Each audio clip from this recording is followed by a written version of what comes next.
All right, Ryan Murray here. It's September 13th, 2013, and it is the first time that I've driven across the bridge, the new San Francisco East Shore Bay Bridge that just opened at 10:30 last night, a little bit over 16 hours ago now. So this is the first time I've ridden over it while it's still light outside. I drove over it this morning, but it had all the lights off. So I'm going to go ahead and give you an interactive video of what it looks like. There's a little bit of traffic getting to it, but here it is. Enjoy.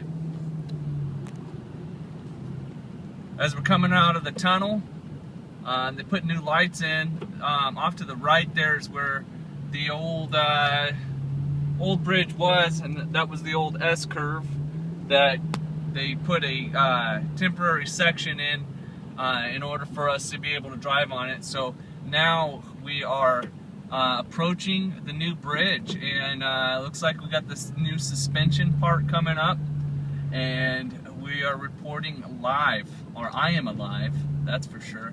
If you can look off to the right, you'll see the old bridge, and of course the new single tower suspension bridge that we're going to be riding on. It's a side-by-side bridge. We're heading eastbound right now, coming off of Treasure Island into Oakland, and to our left is the westbound. They're coming into San Francisco, so it looks like traffic really picks up as you get onto this portion of the bridge. The suspension, portion of the bridge is wide. It's got 5 lanes, so it opens it up quite a bit. I think people are still getting used to the new bridge, and still kind of rubbernecking around to see what's going on. We got new LED lights. These LED lights are actually high efficiency lights, and I'll shoot a video in the morning to show you exactly what it looks like lit up, but it's really quite a spectacle. As you can see, plenty of people out on the pedestrian walkway today, and you can see in the background the old bridge right there, and people are still slowing down, it looks like, as we approach Oakland, and it just feels like a big freeway, and it's really nice that it's open air. It's not nearly as claustrophobic as what it once was when you're riding on the lower deck of the old bridge over there. This really opened it up, and it's a beautiful day to be open for the first day, the first daytime, and people enjoying coming from Treasure Island over to Oakland and back and forth. As you can see, all the new signs are up, all the lights are operational as far as I could see this morning, and there doesn't appear to be any as shaky as the old bridge. When you drove over the old bridge, it felt a little more shaky than this one. This one feels like it's actually more like the San Mateo bridge, that's open air and a little more stable.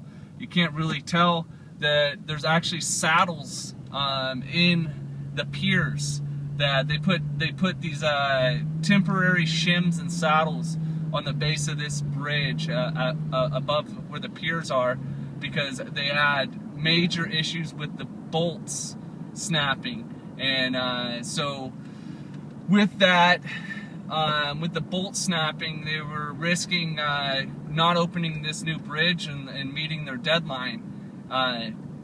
But it looks like they came up with a solution. Tons of engineers were involved, as well as different agencies having a say-so in if they were going to make the opening or not. But I'm really glad that they did. We were closed down. It started Wednesday evening of last week. I believe it was the 28th. 8 p.m. They shut the old portion of the bridge. You were no longer allowed to drive on the Bay Bridge at all until about 10:30 last night on September 2nd, and that's when they opened up. It's really kind of been a fiasco for people, as I believe it was at least 300,000 cars go across this bridge every single work day. So you can tell that adds up, and that'll add up on your public transportation, on your BART, and those sorts of things. So this is quite an accomplishment to be able to get this bridge opened up, get people across and into Oakland, into Treasure Island. The pedestrian walk actually does not go all the way to San Francisco. It actually stops on Treasure Island. So once you come from Oakland to Treasure Island, that's all you got. You'll have to turn around at Treasure Island and go back. As far as pedestrian go, the only way to get there is going to be your BART tunnel. So we're coming to the end. We're coming to the base of where the Bay Bridge. As you can see, that suspension took about almost 6 minutes to get across fully, and we're pretty much off the water and off the bridge at this point. And you know, any comments you have, feel free. But this is Ryan Murray signing out from the new Bay Bridge, September 3rd, 2013.